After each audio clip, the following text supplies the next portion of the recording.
Veteran superstars Breanna Stewart and Candace Parker didn't hesitate to give Clark her due.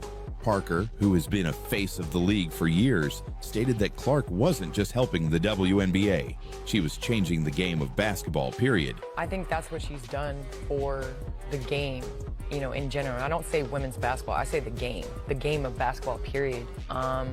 You want to see a show, and I think that that's the biggest thing. You always talk about Steph being a showman. I mean, this is a showman right here. Yes. You're able to have sellout crowds to come and see you play. You have student sections that hate you, that want you to lose. That's what sports is, and that's what competition is, and Caitlin's brought all of that and some. She compared Clark's star power to Steph Curry's influence in the NBA, saying Clark had become a must-watch attraction that fans simply couldn't ignore. What is she doing for the WNBA? Obviously, Caitlin Clark effect, being able to come in, but what I think is what she brings. Yeah. Coming from the college, there's a lot of great rookies that have come in. She's definitely spearheading it all. She acknowledged that Clark had transformed the Fever franchise overnight. She recognized that Clark wasn't just playing well, she was elevating the entire team. When one of the most respected Indiana Fever legends gives you that kind of praise, it's hard for critics to keep their argument alive. Clark's redemption story was never about words, it was about actions. Clark didn't clap back at critics. She didn't engage in the off-court drama. She just played, and in doing so, she proved every hater wrong. She forced Swoops to watch as her former teammate praised Clark. She had Jonquel Jones publicly shutting down negative narratives. Most assists in a single season by a rookie. Clark owns it. Most assists in a single game by a rookie? That's hers too. But she wasn't just dishing out assists. She was a scoring machine. Clark broke multiple three-point shooting records, proving that her limitless range from college translated perfectly to the pro game. And that wasn't even the most impressive part. Clark wasn't just dominating on the court, she was dominating the conversation. Her popularity reached unprecedented levels, and fans made sure the league took notice. The result? Clark received more All-Star votes than any player in WNBA history. More than Breanna Stewart, more than Aja Wilson, more than anyone, ever. Her impact was so undeniable that even WNBA veterans who once questioned her abilities had to acknowledge her greatness. For Clark, WNBA arenas rarely sold out. The moment she entered the league, Indiana Fever games became the hottest ticket in sports. Road games in New York, Los Angeles, and Las Vegas packed.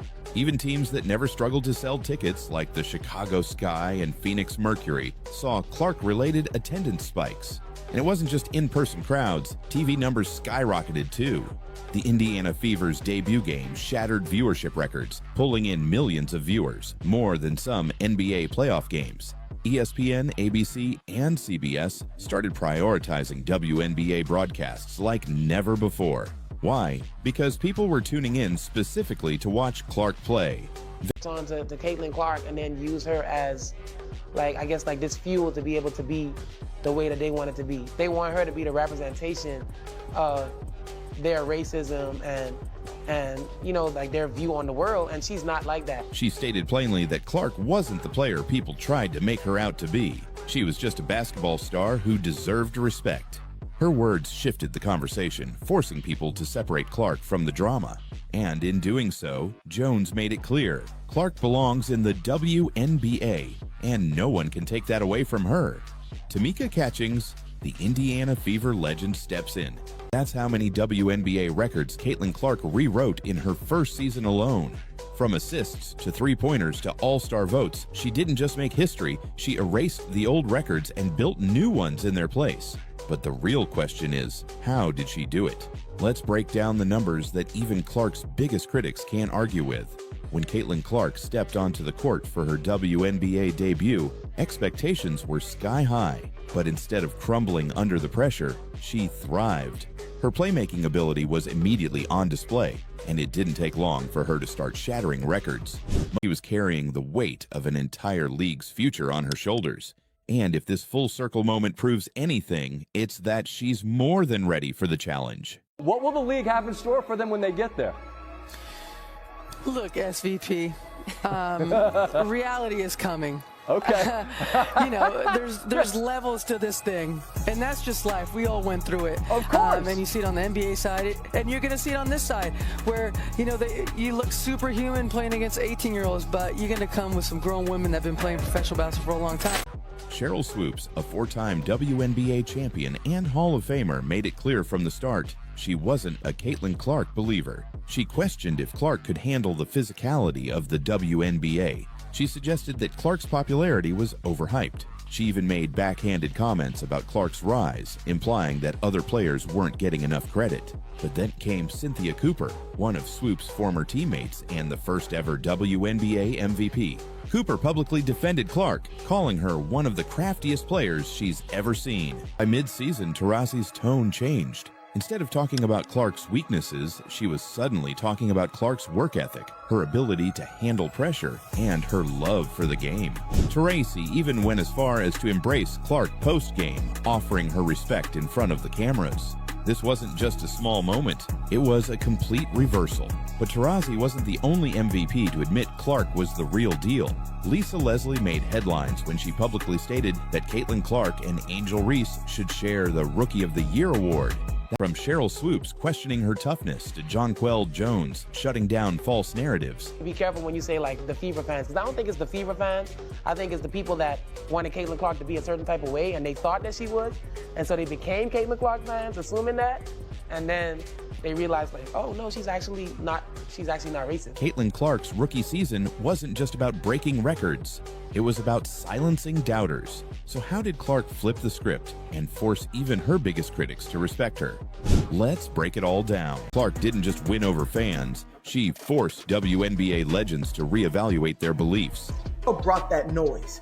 And the fact that she can knock down the NBA three-pointer, especially back then, and still get to the rim when you play up on her, like she was cat quick. She just really brought the complete package. She's not just a three-point shooter. She's a great passer, not a mediocre passer, not so-so. She is a great passer. She made believers out of doubters.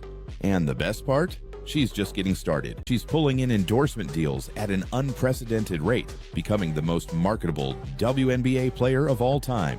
Her jersey sales, the highest in league history. Her sponsorship deals, Nike, Gatorade, and dozens of other global brands are lining up. No other rookie has ever had this level of commercial appeal. Clark's impact isn't temporary. She's changing the WNBA permanently. The WNBA isn't just growing, it's exploding. And Caitlin Clark is the reason why. She heard the critics. Rookies are supposed to struggle. They're supposed to take time to adjust. But Clark? She adjusted immediately. Instead of hitting the rookie wall, she only got better as the season went on. She wasn't just breaking records, she was changing the way people viewed rookie seasons. Clark's record-breaking season does more than add numbers to her resume. It sends a message to the WNBA, to her critics, and to the fans. She's not just a great rookie, she's a generational talent. And the scary part? This is just year one. Imagine being a little girl watching your basketball hero dominate the game. Now imagine years later, that same hero is standing in front of you, praising your greatness. For Caitlin Clark, that moment happened with Maya Moore. All I ever wanted to do was meet her. I didn't have a phone. My dad didn't have his phone, so I just ran over. It's like, can you sign my shirt? Signed my shirt, gave her a hug, ran away. It's like the most vivid memory I have of like women's basketball growing up. And like, honestly, like I still tell everybody that story because it meant so much to me. It's like the Caitlin Clark effect is real, measurable, and impossible to ignore.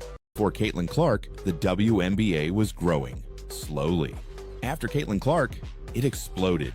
More fans, more sellouts, more people watching women's basketball than ever before.